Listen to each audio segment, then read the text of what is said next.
if you didn't say no when Spinelli asked you to marry him, did you say yes? Maxie, tell me you are not going to marry Spinelli. I love Spinelli. He's the sweetest, kindest, most amazing man that I have ever met, and I am incredibly happy with him. Why would I want to mess that up and get married? So did you tell him that? See, to me, getting married is basically the opposite of being in love. So I want to leave things how they are. That sounds reasonable, What did you tell Spinelli? That I had to go to work and I would get back to him when I had the time. That is so cowardly. I think he'll get the hint and just not mention getting married again. Spinelli doesn't get hints. We know this. Unless you look him in the eye and tell him you don't want to marry him, who knows what he's going to do? Spinelli was just so vulnerable, which is really kind of brave if you think about it. He is totally caught up with this courtly love thing. Yeah, and I told him how I felt about marriage like a long time ago. He has asked you to marry him before? No, and I never wanted him to. I mean, Spinelli and I were alone in the church before Patrick and Robin's wedding, and that made me start thinking about when my mom married Mac. I thought of all the beautiful promises she made, and I stood there like an idiot and believed all of them. Less than a year later, she was gone. I mean, she walked away from me, Georgie, and Mac, just like my dad left her. I told Spinelli then that I could never see myself getting married. So why didn't you say no when he asked? Because when I'm with Spinelli, I believe anything is possible. I believe in myself, the kind of love that lasts forever. And then I thought, Patrick and Robin were having some problems, and they managed to work it out. Oh my God, you are actually thinking about marrying Spinelli. I love Spinelli with all of my heart, and if he wants to marry me so badly, how am I supposed to say no?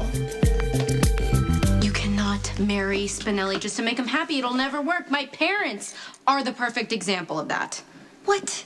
Your parents are, legendary. People are still talking about their first wedding and great romance. Yes, they loved each other. There is no question. But my dad isn't marriage material, just like you. He tried to be, but he couldn't do it. And they ultimately wanted different things, just like you and Spinelli. Okay. So how am I supposed to tell Spinelli that I love him with all of my heart and basically want to be around him all the time? I just don't want to get married. Hello, ladies. So nice to see you at your desks. And yet, are those phones rolling to voicemail? Oh, they're back in order, thank God. Nice save, Lulu. I'm sure that you're lying, but at least I know you can think on your feet. You may update my phone sheet. Maxie, you can get me the Coletta proofs. You know, that photo session that I approved and you completely changed without my permission while I was away.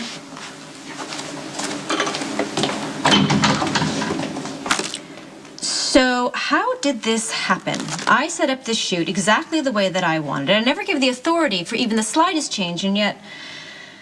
Is this in a park? In Queens, where the World's Fair used to be like a million years ago. Yeah, well, that's a pedestrian idea at best. It's kind of what I was going for. Something to contrast against the clothes, a little more retro. Maxie, did you think that I wouldn't notice? I wouldn't notice that you changed the concept, that you changed the location, that you sent it to the printers without my permission. Did it ever occur to you, Maxie, to just call me and tell me that you had a problem? I did call you. Well, all right, well then who gave you the authority to go over budget? Maxie, how did this happen? Well, the day after you left for your cruise, the warehouse where the photo shoot was supposed to happen was flooded. They're still saying it's going to take 2 months to clean it up. We were about to lose the A-list models to other assignments, and the park was the only place I could get on such short notice. And then your concept didn't fit, so... So you took it upon yourself to change the concept and the location and go over budget. The budget for the shoot is actually down by about 20%. We had to pay some cancellation fees. That's what drove the numbers up. You know how I feel about excuses.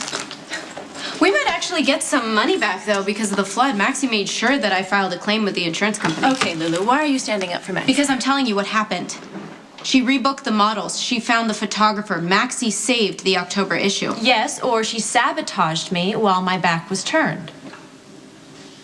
I will look at the proofs. Let's hope that I'm pleased. You can close the door.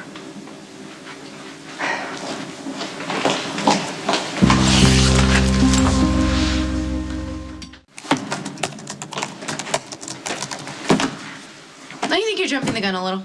No. You know how Kate is. She's drawing this whole thing out to torture me. She really did save the October issue. Don't worry, I'm gonna download all my information onto your PDA and you're gonna be fine. Your shoot was good. I know. My layout was brilliant. It was cutting edge. It skews young like Crimson is supposed to. I mean, it was about dressing green for the future while looking back at the past. And I thought those links to the internet were kind of fun. It made the Coletta collection look way better than it actually does, but Kate will never admit that. Maxie?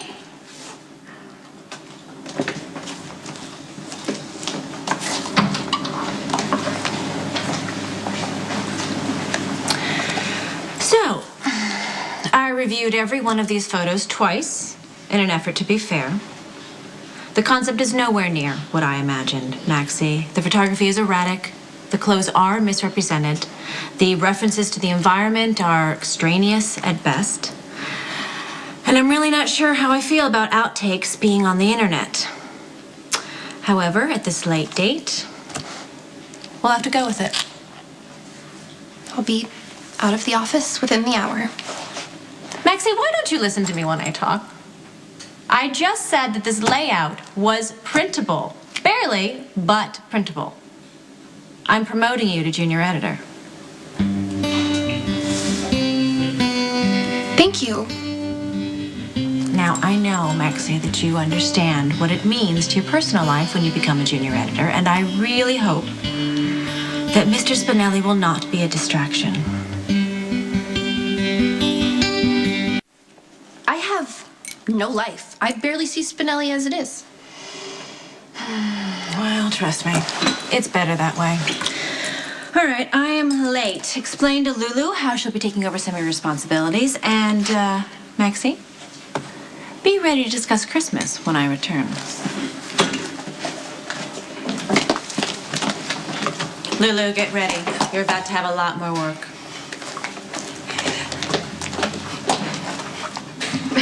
Can you believe it? Congratulations. Junior editor at Crimson. Lulu, I finally did it. For once in my life, I solved a crisis instead of creating one. Just to be clear, I'm not going to be fetching you any lattes. Oh, don't worry. I drink straight espresso. I'm going to be working a lot starting right now. What about Spinelli? Oh, no, this is the perfect out. I mean, I can't get married. I just got a promotion. Yeah, except you just told Kate that you hardly see Spinelli. She knew I was lying. She was basically just telling me that I need to balance, but why can't I be happy with Spinelli and have a great career? I just need to learn to, compartmentalize starting right now. Attention, denizens of the Metrocourt Hotel. This is not, repeat, not an emergency. Your personal safety is not at risk. Do not panic. Do not run wildly screaming toward the nearest exit. Merely listen, for vital information must be conveyed. Maxie, this isn't gonna be good. This public address has been liberated by yours truly, Jackal.